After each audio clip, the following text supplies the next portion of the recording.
Bueno, qué bien acompañados estamos esta mañana. Nicolás Redondo, buenos días. Hola, muy buenos días. Edurne Uriarte, buenos días. Buenos días. Y aquí está mi vecino de barrio, sí, que es que a veces me lo encuentro por ahí por las terrazas y más sitios.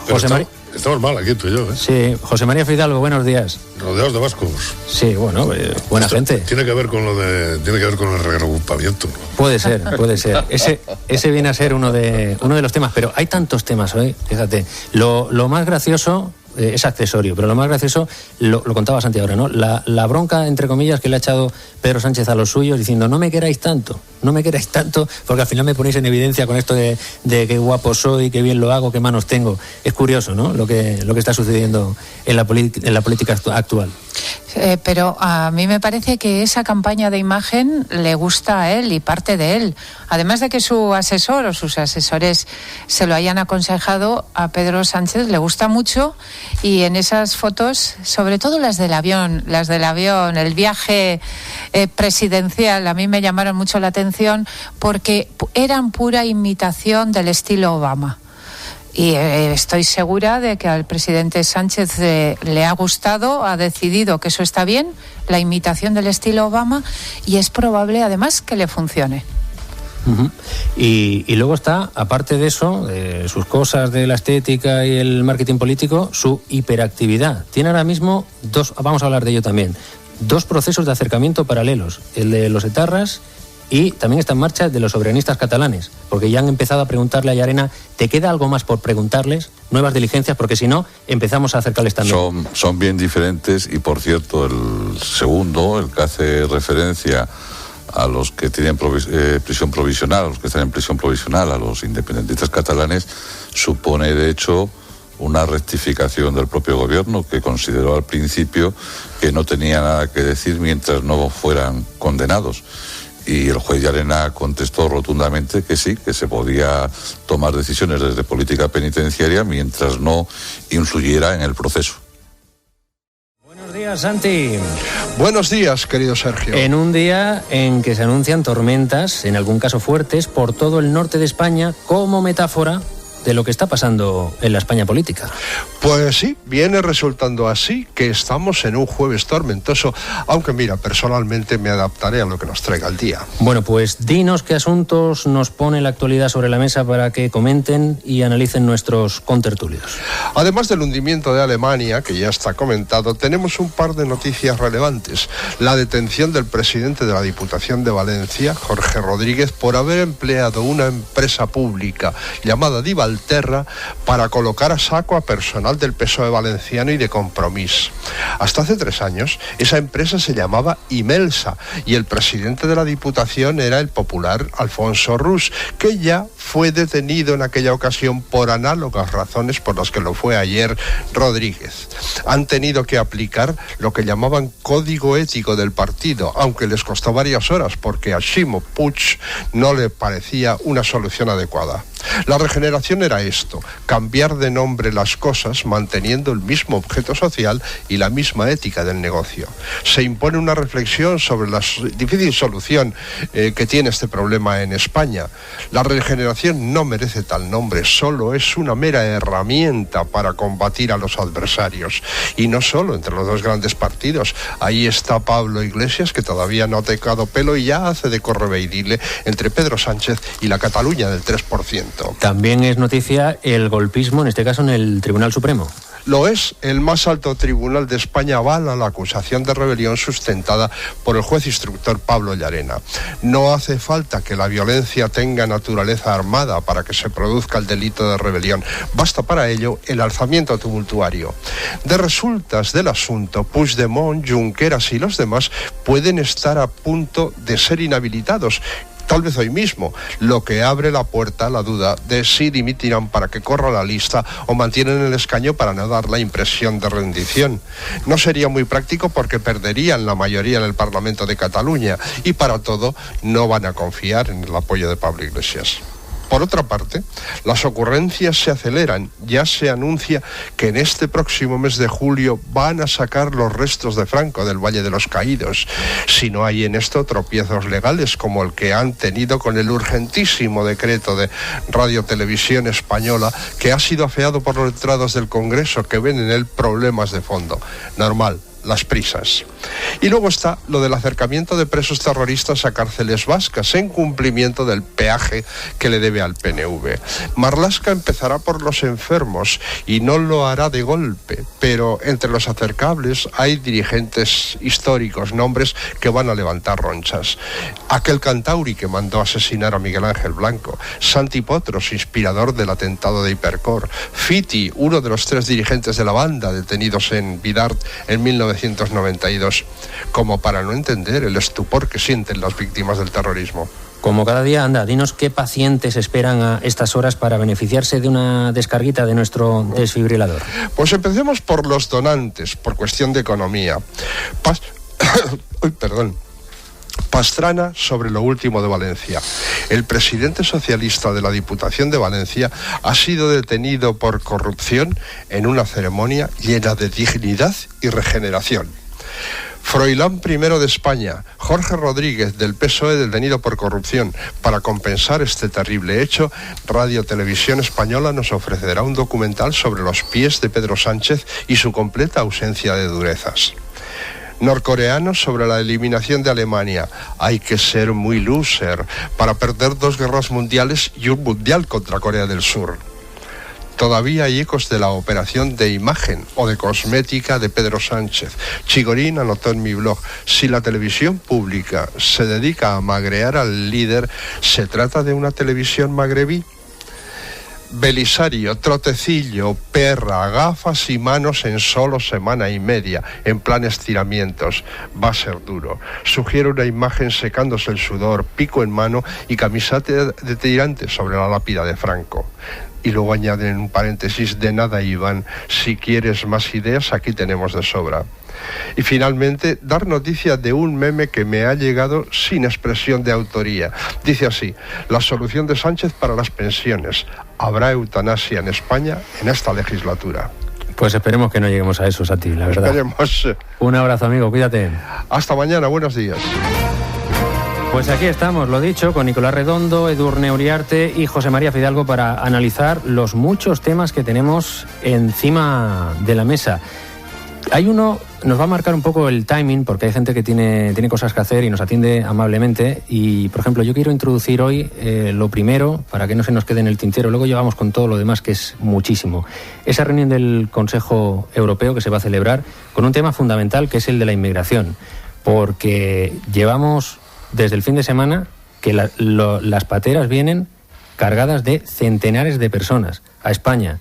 Los datos dicen que España ya está recibiendo más últimamente, en el último mes, que Italia y que Grecia.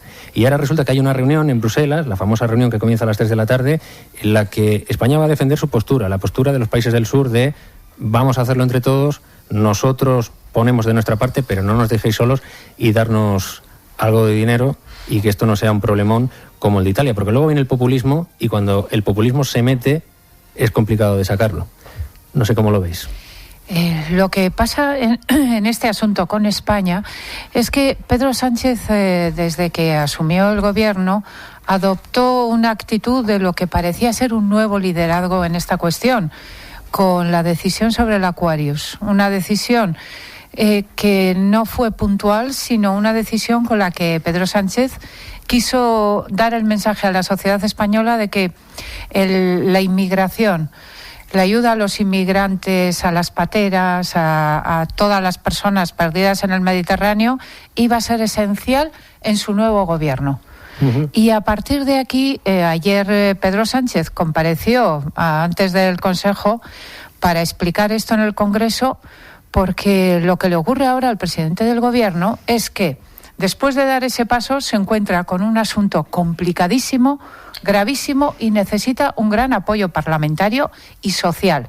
Y a mí me parece que ayer hizo esa comparecencia previa en el Parlamento porque necesita apoyo y necesita legitimidad para seguir adelante con un liderazgo que él mismo ha asumido al llegar al gobierno. Dijo una cosa interesante, y es que hay que abordar los problemas europeos como si fueran nacionales y, sobre todo, lo que tú dices, se necesita ayuda dentro y fuera del país para abordar una cuestión así. Yo tengo al otro lado del teléfono a Margaritis Schinas, que es portavoz de la Comisión Europea. Don Margaritis, buenos días. Buenos días desde Bruselas. Pues desde Bruselas, que está usted ahí metido y tiene información de última mano, no sé si nos puede arrojar algo de luz sobre cómo se presenta ese partido que empieza a las 3. ¿Usted tiene información de qué países, con qué ánimo se llega a esa cumbre, si va a haber acuerdo o si se van a tirar, como decimos los españoles, los trastos a la cabeza? Bueno, el Consejo Europeo, la cumbre empieza a las 3 y la discusión sobre migración está prevista para esta noche en la cena de los jefes de Estado del Gobierno. La verdad es que nuestros Estados miembros vienen a esta cumbre dentro de un clima político más bien tenso, porque la migración, aunque los flujos migratorios están considerablemente reducidos comparado a la situación de 2015-2017, no cabe la menor duda que la gestión de la política de migración cree tensiones políticas en Europa, y eso es algo que tenemos que hablar todos juntos. Una de las cosas que tenemos muy claras aquí en Bruselas es que no puede haber soluciones nacionales en un problema tan europeo como es la migración. Esto lo tenemos que gestionar todos juntos los europeos. Si no, no vamos a poder encontrar soluciones más allá de gestionar crisis. A este Consejo Europeo se llega con la sensación de que a los países del este hay que dejarlos absolutamente al margen, porque son un caso perdido en cuestión de solidaridad. Yo diría que ya no tenemos un problema de países del este, porque el problema de relocalización de los refugiados que teníamos para los demandantes de asilo en la primera etapa de crisis ya no lo tenemos, en el sentido de que todos los refugiados elegibles para relocalización ya han sido relocalizados. Ahora lo que tenemos es un problema político de conciliar dos escuelas de pensamiento en la gestión de las políticas de migración. Una que dice que Europa tiene que ser mucho más dura, mucho más controlar mucho más sus fronteras externas, reducir los flujos en África, crear centros extraterritoriales, y otra escuela que dice que Europa no puede cerrar sus fronteras, tiene que seguir procesando demandantes de asilo, tenemos que honrar la tradición europea de respecto al derecho internacional. Esas dos escuelas no son tan incompatibles como parecen. Hay que encontrar soluciones, hay que encontrar puntos en común, y de eso se trata esta noche. Esta es la conversación que tendremos esta noche para encontrar un denominador común para el futuro. Y usted, que conoce bien la realidad española, ¿qué valoración hace del episodio del Aquarius? España dio ese paso al frente, se quedó con ese barco con 600 inmigrantes, pero luego estaba el Lifeline, que ha estado 6 días vagando por el mar, y España al final no se ha sumado a ese desembarco que al final se ha producido por un acuerdo entre varios países. No creo que la gente sabe que no hay competencia europea para gestionar aspectos operacionales de salvamento en el mar. No es algo que se decide en Bruselas, no están los tratados, no tenemos normativa europea. Es el derecho internacional marítimo que se aplica, y es la responsabilidad de los Estados miembros que controlan el punto donde se recoge esta gente, que tiene que coordinar la gestión operacional. En ese sentido, la gestión que hizo España con el Aquarius ha sido una gestión que aquí la hemos visto como una gestión muy generosa, porque España respondió en una necesidad humanitaria importante. Y la verdad es que no hay otra salida para este tipo de situaciones que la coordinación y la cooperación entre los Estados miembros concernidos. Tienen que hablar las marinas, los guardacostas, pero no es algo que se puede gestionar desde Bruselas. No tenemos competencia para este tipo de situaciones. Por cierto, un asunto del que se ha hablado mucho, las famosas plataformas de desembarco. Hay países que quieren hacerlas fuera, en África, hay otros países, incluida España, que dicen, bueno, se tiene que hacer en territorio europeo, incluso nosotros nos ofrecemos si se financia bien y nos ayudan a financiarlo. Y luego hay informaciones que apuntan a que había candidatos que era como un sistema híbrido, ¿no? No es África, pero tampoco es la Unión Europea, como candidatos como Albania o como Macedonia. ¿Usted tiene información de que eso es cierto, de que eso puede ir por ahí? Bueno, estas ideas de plataformas de desembarco y centros de acogida es un tema que se debate a nivel europeo durante 20 años. Es una idea que siempre estuvo por aquí. El problema es que ahora adquiere una dinámica política más importante. Hay que primero entender, aclarar las cosas, porque como dice bien usted, no todos tienen la misma cosa en la cabeza cuando hablan de estas plataformas.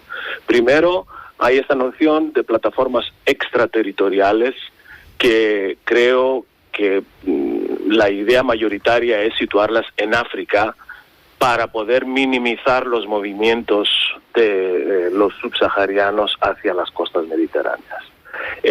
También hay otra opción que sería efectivamente situarlas en las fronteras externas de la Unión.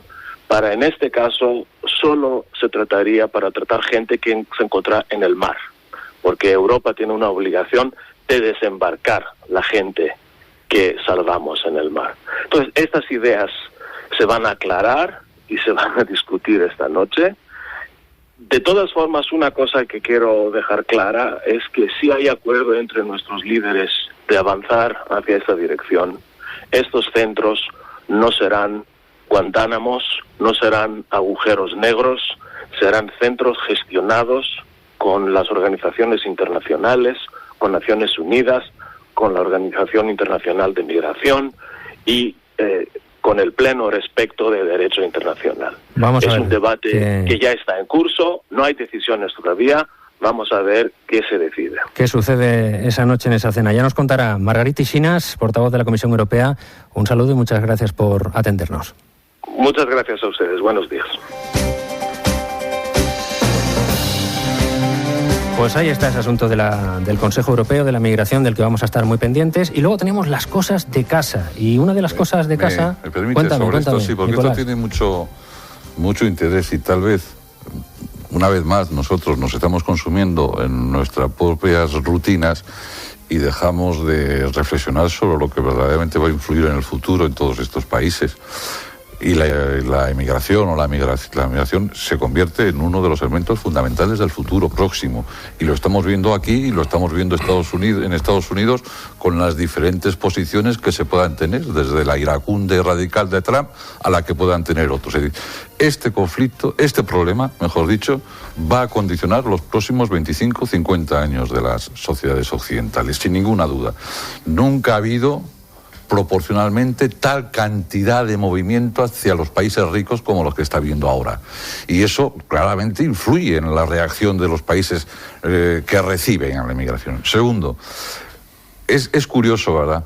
Y ahora vienen las elecciones europeas y sería bueno que reflexionáramos, pero siempre que se habla de algún problema grave, en la Unión Europea existen dos escuelas difícilmente compatibles, aunque le hayamos hecho un esfuerzo por decir que hay puntos de síntesis.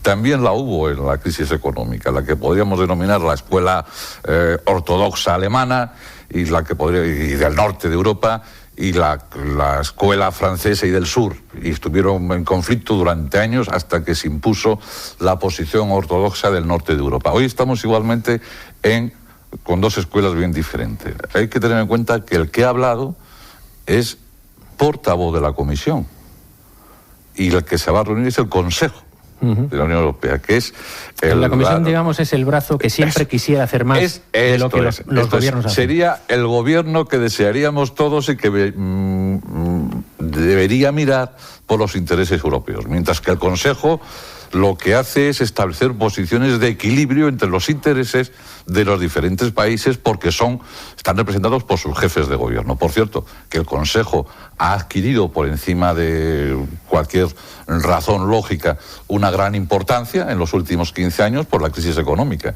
El Consejo era menos importante de lo que ha venido siendo y ha adquirido esa gran importancia porque los jefes de Estado, los representantes de los Estados, han querido en ese debate de las dos escuelas decir, oiga, esto tiene que ir por aquí o por allá. Y entonces es cuando han adquirido una importancia las capitales más que Bruselas, los jefes de Estado más que la Comisión.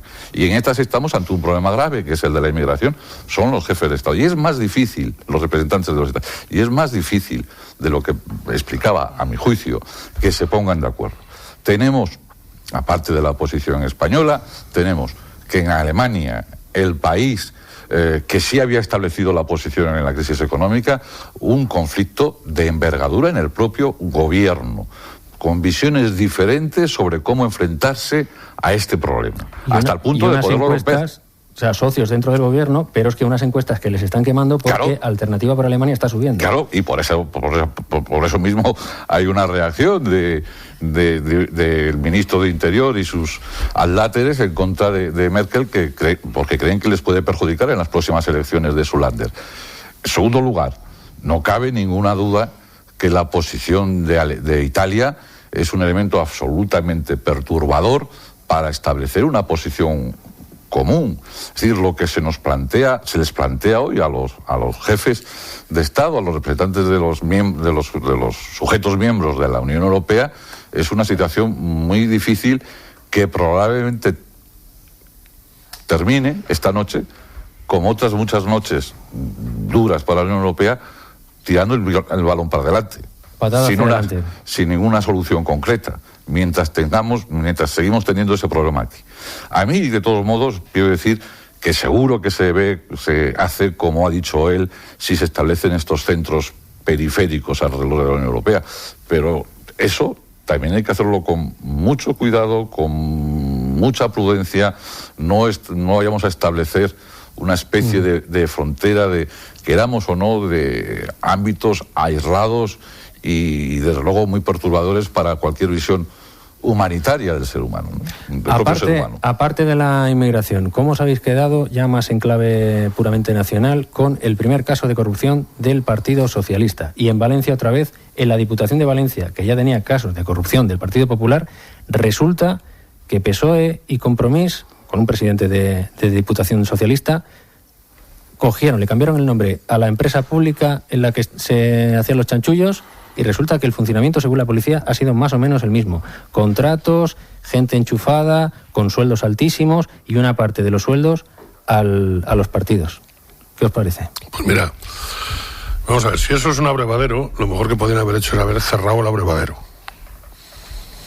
O sea, si eso lo cambian de nombre pero sigue siendo un abrevadero, pues yo creo que lo que hubiera mandado la lógica... Pero bueno, yo creo que en la política no tiene que mandar solo la lógica, mandan las pasiones, ¿no? Pero si fuera pura lógica racional, eso se arreglaba cerrando el abrevadero. Me da igual quién lo cierre y me da igual quién van por turno al abrevadero. O sea, me da igual cómo se llame el abrevadero. Lo que pasa es que si todo el mundo bebe del abrevadero, pues a ver quién es el que dice, pues venga, vamos a cortarlo, ¿no? Bueno, pues tiene que ser un acuerdo entre los dos grandes partidos que son responsables del abrevadero y que además son responsables de haber creado el abrevadero y de abrevar en el abrevadero. Pues tú sabes quién fue de los primeritos que vieron el abrevadero y dijeron, aquí el agua está estancada y vamos a ver qué sucede, y lo denunciaron después de una denuncia del PP que hubo, que no prosperó, y volvieron ellos, fueron Ciudadanos, en concreto Jorge Ochando, concejal de Ciudadanos en Paterna y representante de ese partido en el Consejo de Administración de Divalterra, la famosa empresa y pública en la que ha sucedido todo esto. Don Jorge, buenos días. Hola, ¿qué tal, Sergio? Buenos días. Supongo que satisfecho en parte porque finalmente lo que ustedes estaban denunciando y lo que estaban alertando pues ha estallado a la opinión pública, ya está abriendo periódicos y abriendo informativos. Sí, bueno, satisfecho y a la vez preocupado, porque una vez más la Comunidad Valenciana se ve salpicada por otro presunto caso de corrupción. Es un poco... La verdad es que se queda uno triste realmente cuando ve el panorama, decir, es que no es cosa del PP, es que viene el PSOE y Compromís que están dando moralina, resulta que al final la situación es la misma. O sea, la corrupción es algo, lo que estábamos comentando, estructural en este país, que nadie es capaz de atajar, porque sabe que pasado un tiempo siempre le va a tocar su parte del pastel. Sí que lo que sí que queda palpable es que pues ha seguido el PSOE las mismas líneas que siguió el PP en la gestión anterior. En lugar de cambiar el tema y hacer una empresa seria y hacer una empresa que sirviera a todos los intereses públicos, pues al parecer servía solo a unos pocos. El Partido Socialista ha aplicado su famoso código ético. Le ha costado porque, al parecer, el Partido Socialista de Valencia no lo veía tan claro. Se agarraba a eso de la presunción de inocencia, que tiene su sentido, lo que pasa que siempre pasa lo mismo también. Solo se acuerda la gente de la presunción de inocencia cuando el afectado es de tu propio partido. Pero ¿cómo ve usted la decisión que ha tomado el partido al final de apartar de sus cargos al presidente de la Diputación? La decisión yo creo que debe ser, esa es la lógica que debe aplicarse en estos casos, es la que exigimos desde el primer momento y en ese caso, pues evidentemente nos parece una solución acertada. Lo que sí que pedimos es que ahora aquel que pongan pues no tenga los mismos vicios que han tenido en el pasado, copiando las actuaciones de la etapa anterior del Partido Popular. Uh-huh. Y a partir de ahora, ¿cómo ve usted el panorama de la Diputación? El panorama de la Diputación complicado, sobre todo por una empresa en la cual pues se ha visto afectada. Hay más de 700 familias que trabajan y que todos los días hacen su trabajo de una forma adecuada y que los políticos se han encargado de zancadillear y de entorpecer. Es una lástima que esta empresa que podría hacer, que hace labores importantes como la vigilancia forestal, sistemas de información geográfica, etcétera, con muy buenos profesionales, se vea salpicada por una dirección puesta por los políticos que en muchos casos no tienen ni siquiera conocimientos para realizar esa gestión. Vamos a ver en todo caso qué recorrido judicial tiene la noticia que estallaba ayer, esa operación policial contra la Diputación de Valencia y la detención del presidente Jorge Rodríguez. Jorge Ochando, concejal de Ciudadanos y también del miembro del Consejo de Administración de Divalterra. Un saludo y buenos días. Buenos días, un placer, gracias. Pues así está la cosa. Cuéntame, Fidalgo. Vamos a ver. Yo es que cuando he oído lo de las 700 familias me he quedado temblando. O sea que... Y luego los forestales y toda esta historia. Vamos a ver. Yo creo que la separación entre el sector público y el privado tiene que ser de acero. O sea, yo no creo que se pueda mezclar el sector público con el privado. O sea, no me gustan los argumentos de privatizar el sector público y los argumentos de hacer un sector público que se encargue, yo qué sé, de la recogida de las basuras de la pedanía de no sé dónde. Pero cuando se mezcla lo público y lo privado, salen estas cosas. Entonces, claro, esto es un cáncer. Porque si este hombre ha dicho que hay 700 familias, que el problema es que a los jefes de la empresa los nombran los políticos, vamos, él es político, este señor es un concejal, ¿no? Que supongo que está esperando que le toque el turno para llegar al abrevadero. Lo digo con todo respeto a él y seguro que es una persona absolutamente honrada y más siendo de Ciudadanos que todavía no está muy experimentado en estas cosas. Yo creo sí, que o se separa lo público de lo privado o tenemos unos líos de miedo.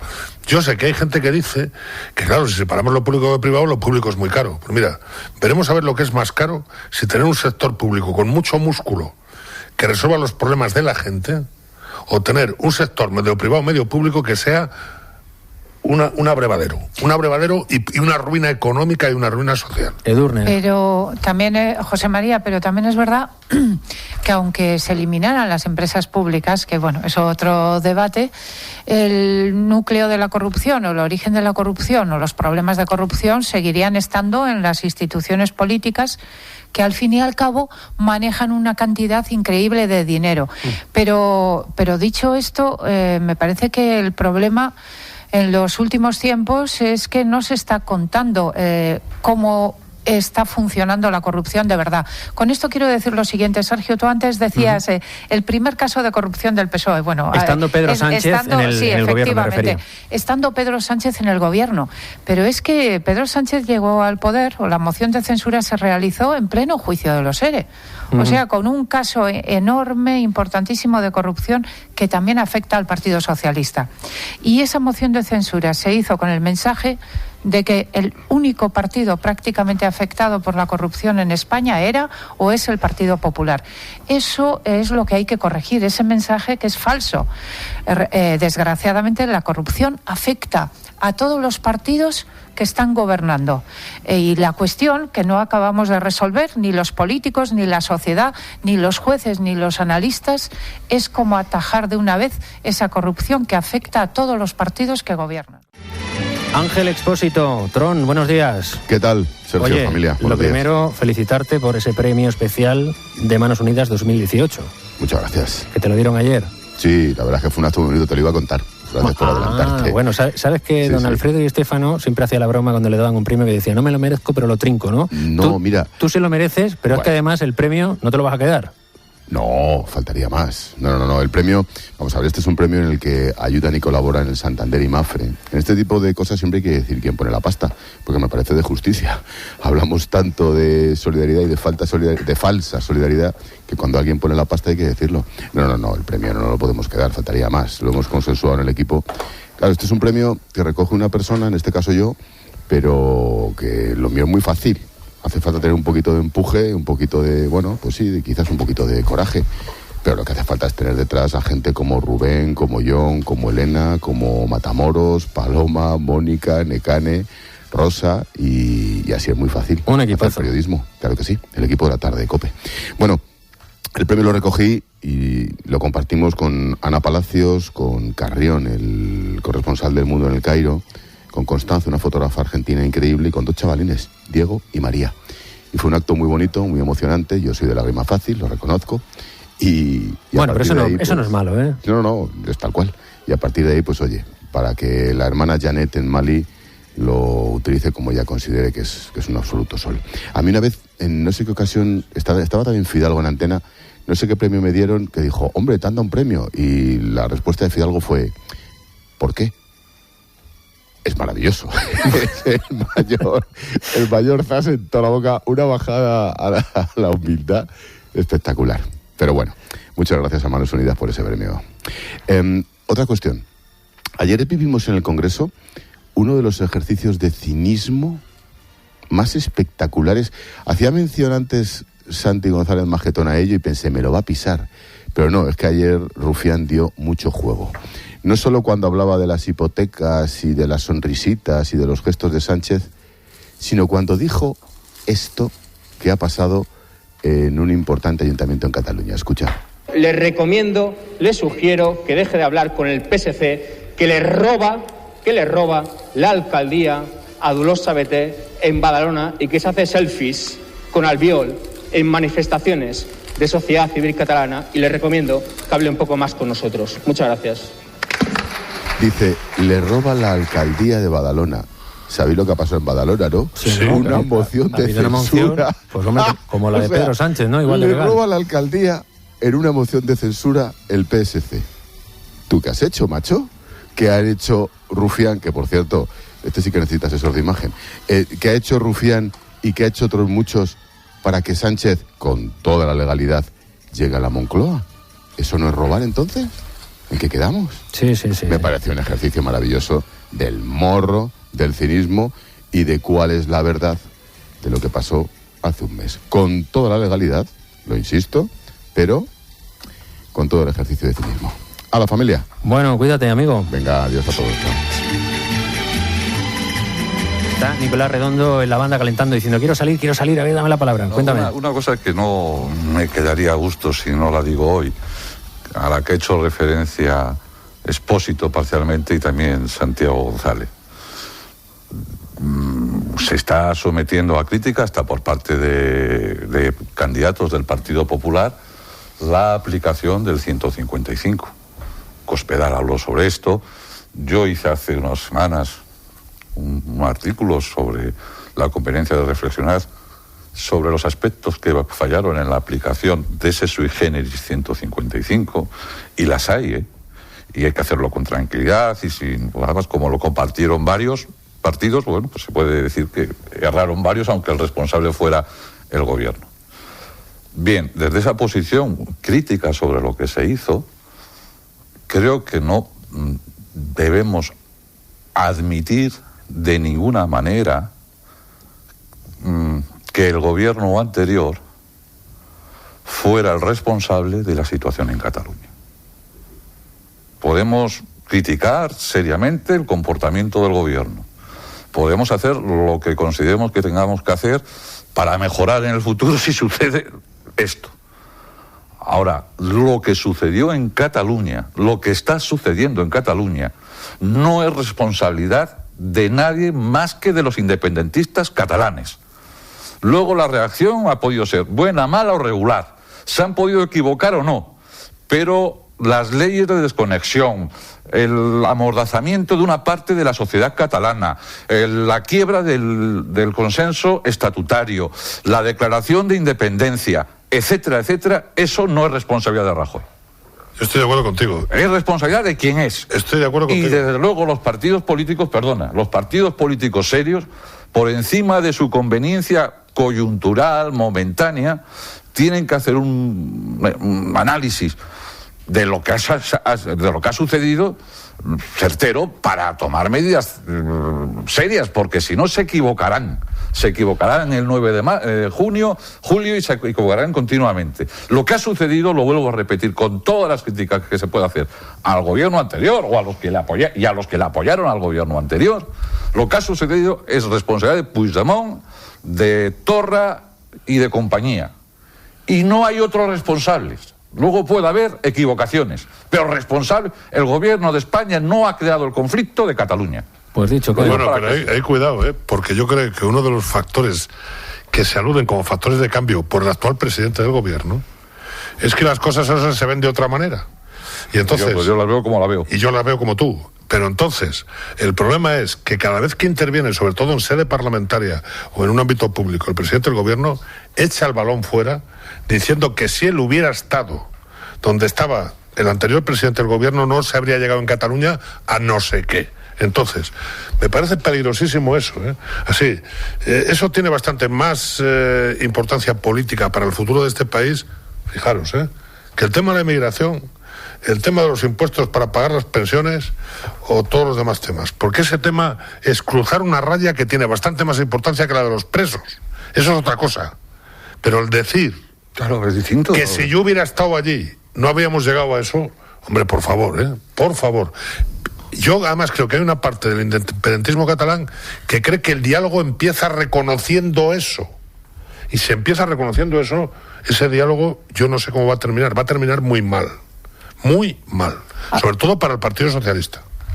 A lo que hay que añadir, además de lo que dices, José María, totalmente de acuerdo, bueno, con lo que decís los dos, que el presidente del gobierno ha llegado al gobierno con el apoyo de esos independentistas que se han saltado la ley.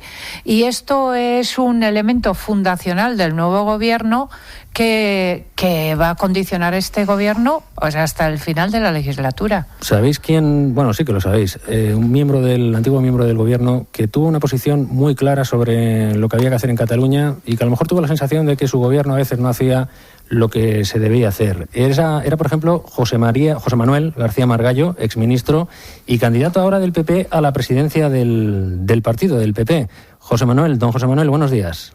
Hola, buenos días. Nos está escuchando. ¿Usted cree que efectivamente el gobierno del Partido Popular no fue el culpable de la situación, no? Hombre, los culpables son los separatistas. Lo que pasa es que yo creo que nosotros no actuamos con la diligencia y la rapidez con que se debía actuar. Y eso lo expuse no solo en el gobierno, antes de estar en el gobierno, desde que empezó el proceso de reforma del Estatut de Maragall en el año 2003, y a partir de ahí ya todo fue cuesta arriba. Es decir, la pendiente se acelera en 2012, cuando se firma el acuerdo para la transición nacional entre Oriol Junqueras y Mas, y en el libro blanco del 2014, en que claramente dicen que van a un proceso de secesión, sea o no sea una secesión pactada. Y yo creo que el punto de ruptura se produce en la consulta del 9 de noviembre del 2014, en que yo fui partidario de haber aplicado el 155 durante un tiempo. Era muy sencillo. Es decir, esa consulta que había sido prohibida por el Tribunal Constitucional no se debió celebrar jamás. Y hubiese sido muy fácil evitarla porque las urnas y las papeletas se estaban haciendo en una cárcel de Lérida. Mi tesis fue: requiérase a la Generalitat para que las destruya, y si no lo hace, apliquemos el 155 poniendo los mozos de escuadra durante 24 horas a las órdenes del Ministerio Interior para hacer esa operación de limpieza. Y al mismo tiempo haber empezado un proceso de diálogo sobre aquellos temas que se podían haber discutido. Una reforma de la Constitución precisamente para garantizar la identidad nacional, el desarrollo del estatuto en lo que se refiere a inversiones en infraestructuras, una ley oficial de lenguas y un cambio nacional. no se hizo, pero yo creo que el error, y es importante porque esto va a seguir, era un error de concepto. Mi tesis es que allí había un proceso degenerativo, que en un momento determinado iba a exigir una intervención quirúrgica, y que esa intervención quirúrgica cuanto antes mejor y cuanto más completa mejor para evitar repeticiones. No se hizo así, y se enfocó la cuestión catalana como si fuese la delimitación de una cuenca hidrográfica. Y es obvio que aquí estábamos ante una cuestión política, y me temo que ahora vayamos por el mismo camino, por lo que estaba oyendo a ustedes. Lo más grave de todo lo que ha pasado con el nuevo gobierno es que Sánchez ha vuelto a rescatar el concepto de España nación de naciones. Y mi pregunta es si se sustituye la palabra nacionalidades, que es la figura de la Constitución actual, por la palabra naciones. ¿Qué significa eso? ¿Qué consecuencias jurídicas tiene? ¿Cuántas naciones hay en España? Quiero decir que los territorios que forman España desde hace 500 años tienen un derecho originario a la secesión. Es decir, es que estamos en un terreno extraordinariamente peligroso. Y ellos tienen una estrategia muy, muy clara. Una estrategia de desobediencia permanente al orden constitucional y legal y movilización permanente para obligar a España a reconocer la República Catalana. Esa es la estrategia. Y ya han empezado. Ya tienen estructuras paralelas, el Consejo de la República, la Asamblea de Electos, el empoderamiento en la calle, la desobediencia permanente nombrando para consejeros a quien no puede serlo, van a rehabilitar las leyes que privativan, etcétera. Y todo esto, don José Manuel, con el Partido Popular en el taller buscando otro coche o otro caballo para incorporarse a la carrera. El asunto de las primarias estuvo muy de moda ayer, fue el gran tema de análisis, el pinchazo de la militancia. Usted se ha mostrado apenado por esa baja participación. Hoy la prensa, hay periódicos que apuntan a que, ojo, porque esto puede tener una derivada o consecuencias respecto al reparto de compromisarios en el Congreso del 20-21 de julio, porque los compromisarios tienen que ver con los territorios y con los afiliados. ¿Esto es verdad? ¿Le preocupa a usted cómo queda el terreno de juego ahora? Me parece que el número de compromisarios ya está fijado. Y viene fijado por el número de militantes teóricos. El que hayamos descubierto que ese número de militantes era falso, teóricos, ahora ya no tiene... No arregla. Mire, el verdadero problema aquí no es tanto el de los compromisarios, que ya lo es, como el de los militantes que votan ahora. El problema es que aquí también tenemos que entrar en una operación quirúrgica. Aquí o refundamos el partido desde la raíz y ofrecemos un proyecto de regeneración de España, como se ofreció en el siglo XX cuando afloraron los nacionalismos periféricos, o otros refundarán el centro-derecha y otros ofrecerán ese proceso de regeneración. El problema es que quien tiene que decidir eso, y fíjese que me paro, no hablo ya de los compromisarios, en que el tema es más grave, son los militantes que se han inscrito y han pagado la cuota. Se han inscrito, me parece, unos 60.000, pero es que fíjese los números porque esto es muy importante. De esos 60.000 hay 22.700 concejales, 331 diputados autonómicos, 134 diputados nacionales, 147 senadores y 16 parlamentarios europeos. Y la mitad del censo es gente que de alguna manera depende, o dependemos, porque yo soy también diputado, del partido. Y son ellos los que tienen que decidir, no el militante que no ha venido, que ese por supuesto que quiere ese cambio radical para que el partido sobreviva y no se extinga. Es que son estas personas que de alguna manera son cargos orgánicos y dependen del partido los que tienen que decidir si damos el giro o no damos el giro. Y eso en vísperas de unas elecciones autonómicas y locales en que muchos de ellos se juegan su puesto de trabajo. Y una cosa, es el verdadero problema. Una cosa, don José Manuel, del día a día de la campaña. Por ejemplo, Soraya Sáenz de Santamaría le ha lanzado un mensaje a Pablo Casado. Dice, es contradictorio defender valores tradicionales con dirigirse a la juventud. ¿Usted cree que eso es contradictorio? Mire, es que me parece una frase tan genérica que yo soy incapaz de juzgarla. No sé a qué valores tradicionales se refiere que sean contradictorios. Pues, digamos que él ha criticado a Casado por vender que el PP tiene que tener valores tradicionales, pero al mismo tiempo hacer mucho énfasis en que debe ser un partido joven, un poco acercándose a Ciudadanos. Es que, ¿se debe jugar a una cosa y a otra y las dos son incompatibles? Vamos a ver, si por valores tradicionales entendemos defender la dignidad de la persona, defender la vida, defender los derechos individuales y las libertades básicas, el Estado de Derecho, todo eso son valores tan tradicionales que vienen de la Ilustración. Y por supuesto que hay que defenderlos, y yo los defiendo. Lo que no sé es que joven no defiende eso. Es decir, si es para nuestro partido. Es decir, Sorolla es muy dada a declaraciones. Bueno, en esta campaña todos son declaraciones de argumentario, en que no hay una demostración. Dígame usted qué valores tradicionales son contrarios a los valores que defienden los jóvenes, y podré juzgarlo. Pero una frase tan ambigua, ya le digo, si los valores tradicionales son los que yo le he citado, pues yo defiendo valores tradicionales. Claro, no voy a defender que no haya dignidad humana, que no haya derecho a la vida, que no haya libertad, es decir, la separación de poderes, todo eso es tradicional. ¿O no es tradicional? Sabe usted también que durante mucho tiempo la experiencia fue un grado y se valoró a la gente con experiencia, a la gente metida en años, pero últimamente está muy de moda esto de que la gente tiene que ser joven, la gente guay, la gente cool. Como aquí todo el mundo se está tirando pullas y está intentando decir, no, este candidato es mejor que el otro, ¿a usted le pueden atacar algunos o decir, bueno, es que Margallo, si hablamos de regeneración, los que van a regeneración, que creen que es lo más importante, es que Margallo es el que tiene más años? El que le quiera atacar a usted por eso, ¿usted qué le tiene que decir? Pues mire, que lo importante no es que sea viejo la persona, sino que sean viejos las ideas. Es decir, Churchill era mucho mayor que Onésimo Redondo y sin embargo sus ideas eran mucho más modernas. Es decir, a mí no, el tema de la edad, hombre, me gustaría tener menos años, para que no voy a engañar, pero no me parece capital. Me parece que lo importante son los proyectos y los programas que se hacen. Y lo que sí le digo es una cosa, el resto de los candidatos, los 3 candidatos, son candidatos dentro del sistema.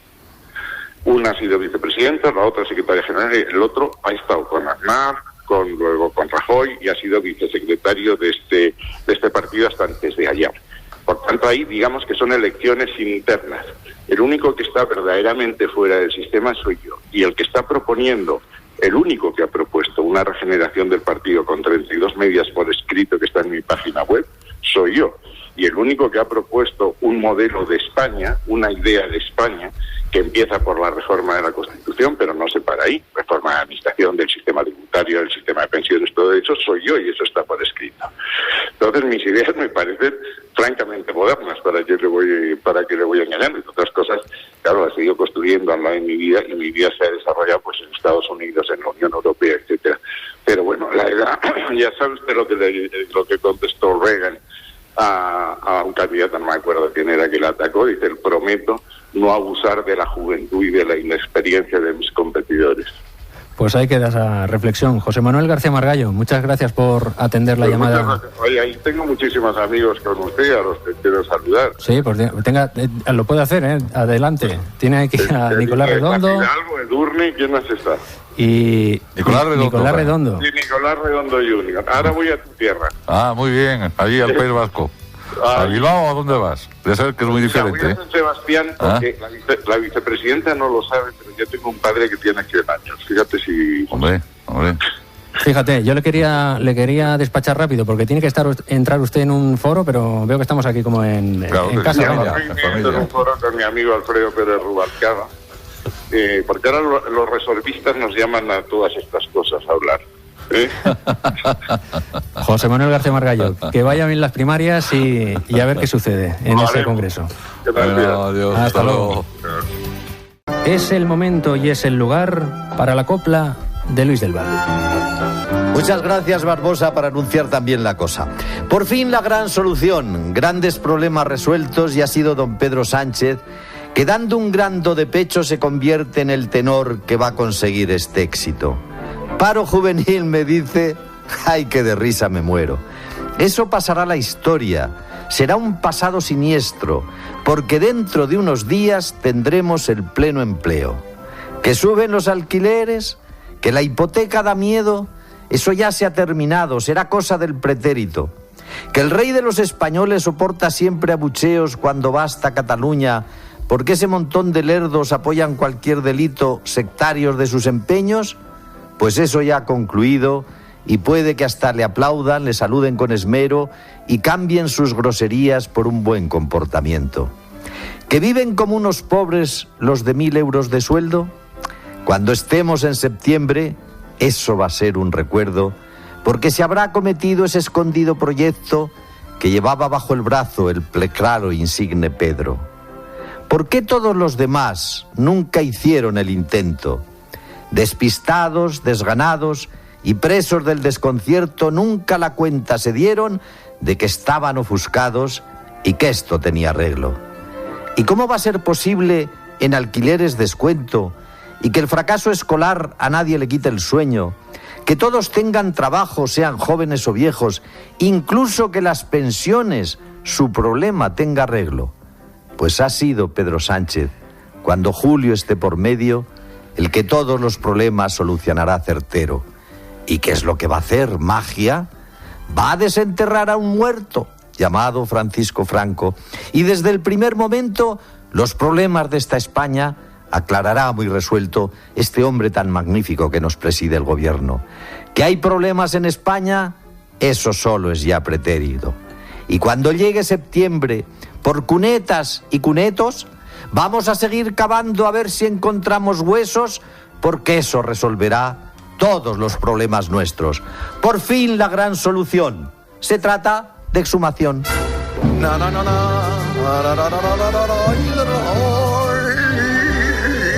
¿Qué te pasa? ¿Qué te pasa en la voz, Goyo? El aire acondicionado. Ah, el aire acondicionado. Yo tengo aquí una rejilla que me está dando desde las 6 de la mañana, lo viene siendo la frente, pum, pum, pum, pum, que yo no sé cómo no me muero. Anda con cuidado. Tenemos a María José Navarro con una contractura en la paletilla izquierda por culpa de un chorro de aire acondicionado.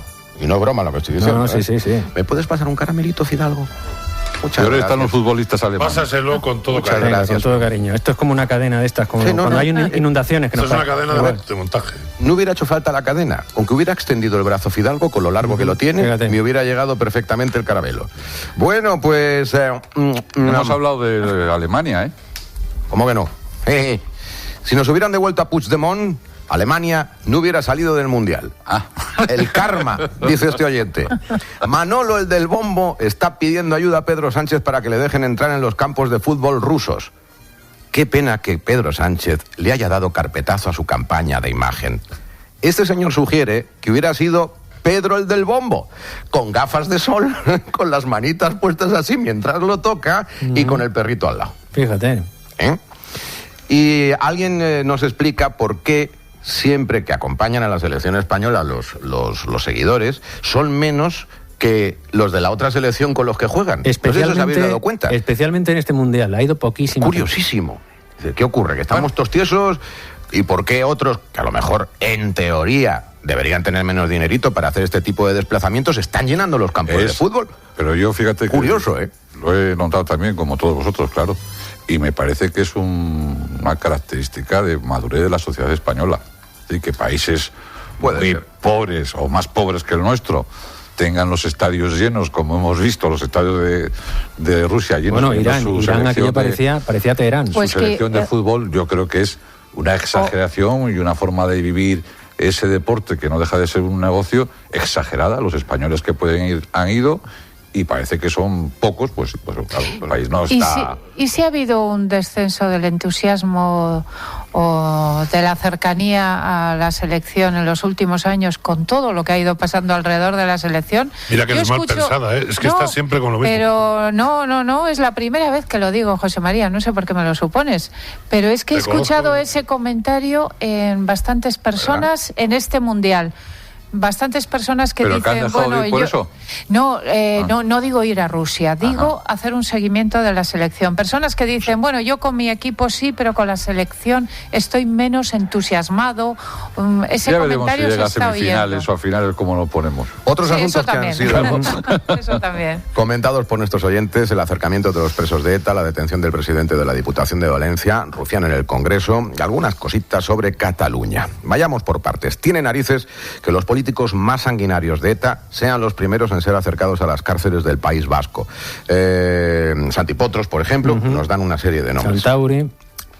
Luego por aquí avisan de si no es arriesgado trasladar a los presos a una comunidad con competencias penitenciarias propias, por lo que pueda pasar después con estos presos, que puedan tener un tratamiento, pues no sé, de favor o... Pues mira, aquí tenemos a dos vascos que no sé qué opináis con esas condiciones que se han puesto encima de la mesa, que sean presos enfermos, gravemente enfermos y mayores de 70 años.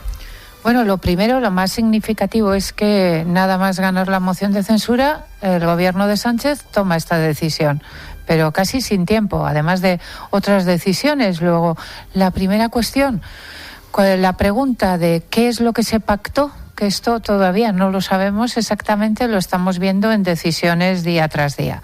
Por ejemplo, esto. Y luego la segunda cuestión, se va a organizar un gran escándalo porque el problema no es la ley aquí, sino la legitimidad de esta medida. El hecho de que esos presos que parece van a ser trasladados no hayan hecho ningún acto de arrepentimiento, no hayan colaborado con la justicia, que no haya cambiado nada en ellos y, sin embargo, se vaya a tomar esta decisión. Nicolás, ¿no era esto lo que se esperaba o lo que esperaba buena parte de la sociedad española? ¿Se tiene que hacer porque toca, porque ha habido disolución de la banda terrorista y ya la dispersión no tiene sentido? ¿O se debe apretar un poco las clavijas a esos presos antes de darle ese beneficio? Yo llevo un tiempo expresando mi posición sobre la política penitenciaria, que no coincide, por desgracia, con la mayoría de mis amigos que tienen otra posición más restringida, más dura sobre la política penitenciaria. Yo creo que la dispersión fue una forma de combate a la banda terrorista ETA. No estoy hablando de otras cosas, estoy hablando de la dispersión solo. Y las democracias se fortalecen cuando son capaces de volver a la situación en la que estaban antes de que el terrorismo les atacara. Esa es mi impresión y, por tanto, cuando desaparece la excepción, debe desaparecer la excepcionalidad. Hay mucha literatura sobre esto. La mejor, si alguien quiere reflexionar seriamente sobre la fortaleza de la democracia en momentos de dificultad, me parece que es el libro de Ignatieff, Los males mayores, o los males menores, perdón, en los que dice que la democracia tiene derecho a utilizar los medios, porque además hay equilibrios de Estado en la democracia, que necesite para combatir al terrorismo. Y una vez derrotado el terrorismo, la democracia como un chicle debe volver a la situación original. Pero eso que he defendido y me ha costado alguna discusión con amigos, solo se puede hacer, o solo se debe hacer, pues, teniendo la cortesía de tener en cuenta algunas cosas. Ayer era el Día de las Víctimas en el Congreso de los Diputados. Espere que se expresen, que hablen, es su día. No hace falta un gobierno con más consenso que el actual para hacer esto. Segundo, espere usted a que el partido que más diputados tiene elija sus dirigentes. No corre tanta prisa para poder hablar con ellos, porque son el partido nacional más importante. Y tercero, lo dije en la época del señor Rajoy, se lo dije a allegados del señor Rajoy, lo he dicho en este medio. Esa medida del gobierno debería ser una medida no provocada por ninguna negociación, sino por el convencimiento del gobierno de que ha derrotado a ETA. Y por lo tanto ser una medida autónoma, sin nada que ver con presupuestos, con el PNV o con nosotros. Entonces, habrá gente que la critique y habrá gente que no la critique, pero es una medida del gobierno. No han concurrido, por desgracia, estas circunstancias. Ha sido apresurado, el PNV se ha metido por medio, lo terminará rentabilizando allá el Partido Nacionalista Vasco. Es decir, no ha sido justamente lo que yo he venido teorizando para disgusto de algunos amigos míos. Pues vamos a saber, nunca sucede lo que uno quiere. Vamos a saber, Nicolás, qué piensa la gente en el Yo pienso de qué. Mariano de Santander. Mire, yo pienso de que si el señor Sánchez lo primero que está haciendo en la presidencia es acercar presos de ETA y acercar o intentar mover los presos del golpe de Estado en Cataluña a cárceles catalanas, me parece que no es una buena tarjeta de presentación. Elena de Madrid. Este siniestro Pedro Sánchez ha traicionado al rey, está traicionando al juez Llarena, ha traicionado a toda la nación, aunque bueno, esto a él realmente no le importa y no hay derecho a lo que está haciendo con los presos de la ETA. Que se preocupe de las víctimas, no tiene vergüenza. Y Pablo de Extremadura. A ver, Pedro Sánchez, ¿quieres que olvidemos los asesinatos de ETA que dejaron de producirse hace 7 años y tú no olvidas una guerra civil que ha pasado casi un siglo? Pues esto es lo que piensa el pueblo. Porque claro, el polo es bastante amplio y en España pues hay de todo. Por haber hay hasta una izquierda española, antiespañola, pero la verdad es que hay un cuerpo electoral y hay una sociedad española que en su mayoría lo del terrorismo lo lleva bastante mal cuando son los terroristas los que sonríen. Así todo que vamos lo a estar que el pendientes. gobierno haga en relación con los nacionalismos periféricos, siendo justo o no, va a tener relación inevitable y va a provocar sospechas, siendo justas o no, con la forma de haber sido elegido. También hablan del acercamiento de los 5 presos catalanes a las cárceles de Cataluña. Piden que traigan efectivos policiales para asegurar la convivencia. Bueno, hay mucho malestar entre los vecinos en la calle y últimamente habláis poco de esto. Estuvisteis hablando mucho durante una temporada, pero ahora parece que ya nadie se acuerda de nosotros. Lo dice... Yo lo he mencionado, porque es una de las cosas que más me preocupa. No tenemos un problema, como dice Meritxell Batet, que se llama así, ¿verdad? Iceta y compañía, no tenemos solo un problema de relación de Cataluña con el resto de España. Tenemos un problema en Cataluña. Los independentistas rompieron el consenso estatutario y ha habido mucha gente en Cataluña que ha dicho que ya que está roto el consenso estatutario no están dispuestos a callarse, a seguir amordazados y que por lo tanto quieren expresar lo que piensan. Y hoy a mí, sinceramente a mí, esa es la gente que más me preocupa. ¿Qué responsabilidades pensáis que va a asumir el gobierno de Sánchez por la detención del presidente de la Diputación de Valencia? ¿Aplicará el mismo rasero que hizo con el Partido Popular? Sí, bueno, esa es una cuestión inevitable, claro, que se plantea. Si el Partido Popular se tuvo que ir del gobierno por un caso de corrupción que no afectaba a ningún miembro del partido, sino al Partido Popular, pero no a ningún miembro del gobierno, perdón, que he dicho partido, Pedro Sánchez, en este caso no tanto Pedro Sánchez, el gobierno de Valencia, habría que decir. El gobierno de Valencia, que es del Partido Socialista y de Compromís, por la misma regla de 3, ¿se tiene que ir? ¿Hay que montarle una moción de censura? Claro, ahí queda la pregunta. Tenemos que hablar de actualidad, pero también de MediaMarkt. Anda que no han pasado cosas esta mañana y las que tienen que pasar, las que tienen que pasar, Goyo. Y todo lo que pase por delante de nosotros lo vamos a coger al vuelo. Y se lo vamos a contar a nuestros oyentes hasta la 1 en Herrera en COPE. Hoy vamos a hacer algo que nunca jamás ha hecho un locutor, un equipo de locutores, de presentadores de radio. Un magazín veraniego. Amigos míos, sí. Oye, pues te estás ahí ganando el Marconi, el Pulitzer y todo de golpe, ¿eh? Nos estamos saliendo, porque nosotros trabajamos en equipo, en comandita. Aquí no es que haya un tío y unos señores que hablen. No. Aquí María José Navarro, José Antonio Naranjo, Carlos Gutiérrez y un servidor estamos como una piña delante de los micrófonos de Herrera en COPE para hablar, por ejemplo, de un champú para calvos. Muy bien. Champú para calvos. Champú para calvos. Y ustedes dirán, qué estupidez. Un champú para un señor que no tiene pelo. Bueno, a lo mejor tiene barba y ese champú le sirve para la barba. No. Un champú para la cabeza de un calvo. ¿A quién se le ha ocurrido esto? A un señor calvo de León. Un leonés calvo que tiene una empresa de champús, una empresa de cosmética, y ha decidido hacer un champú para la piel de la calva. No es baladí la cosa. Para que brille, para que esté hidratada. Para que esté cuidada y bien hidratada. Pues ha conseguido un premio muy importante. En verano sufre, ¿eh?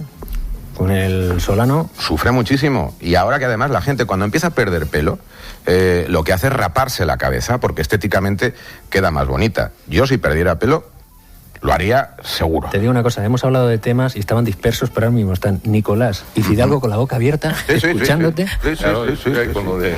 Bueno, hablaremos con Juan José Cabero, que es el consejero delegado de Caro Belser. Así se llama la empresa leonesa, que acaban de regresar de Oriente Medio, recibiendo un premio muy importante de peluquería, cosmética y belleza. Vamos a estar en otros asuntos con más enjundia, por supuestísimo. Era para darte un poquito la pista de por dónde... No, es que a veces en los detalles está la magia. No, estamos muy pendientes de la actualidad, de lo que está siendo noticia en estos momentos y se lo contaremos, como siempre, en tiempo real. Vamos a tener una entrevista preciosa a partir de las 11. Gracias a un libro, El papel de su vida, de Teresa Velayos y Andrés Arconada, vamos a conocer los testimonios de actores españoles de estos últimos 40, 50 años que nos van a hablar del papel de su vida, o sea, no importa que la película fuera buena, mala o regular, ese papel que les marcó la vida. Pues, o sea, una Concha Velasco, por ejemplo. ¿Cuál fue el papel de su vida? ¿A partir de qué momento ella empieza a ver que su carrera funciona o no funciona? Es un libro precioso, ¿eh? Además, vamos a intentar ilustrarlo también con músicas ad hoc, que tengan que ver con esas películas de las que vamos a hablar. Lo vais a abordar, ¿eh? Y luego, pues mira... tema de la sala en los restaurantes. Alguien cae en el papel que hace un maître, un camarero. Parece que están ahí pues porque tienen que estar, que eso, la importancia la tiene el cocinero. Pues mentira cochina. Eso tiene su oficio, ¿eh? Aquí en Madrid le han dado el Premio Nacional de Gastronomía, en cuanto a sala, a un maître que se llama Juan Manuel del Rey, hijo de Blanca del Rey, la famosa bailaora, que fue copropietaria, lo sigue siendo, del Corral de la Morería. Dicen que es el tablao flamenco más importante de España. Por ahí han pasado personalidades como Nixon, Charlton Heston, todos los grandes actores Gary Grant de la época que venían aquí a trabajar, a hacer esas películas en los años 50, 60, terminaron en el Corral de la Morería. Ahí lo que me extraña es que estuviera Nixon, ¿eh? O sea, porque vamos, un personaje como este que está... O sea, lo de Nixon me ha dejado... Sí. Pero sigue. Es interesante, pero lo de Nixon... Vamos, no, si eso le colaba ahí de Rondón. ¿Y por qué no va a ir Nixon a un No, que me ha extrañado, o sea, es una cosa que... Por el Corral de la Morería han pasado las grandes personalidades de la política internacional, todos los que venían a visitarnos, iban allí, veían su show, como un turista más, se tomaban sus copitas y, bueno, pues también guarda muchos secretos esas cuatro paredes. Vamos a hablar con él, va a estar muy bien, y el resto de las secciones habituales de nuestro programa, cada vez que viene un jueves como este. Bueno, Fidalgo, Edurne, Uriarte, Nicolás Redondo, a todos nuestros oyentes, un saludo. Sigue aquí Goyo y la cadena COPE. Y muchas yo me voy gracias, con muchas gracias. Mariano, con Mariani. Por favor, Mariano.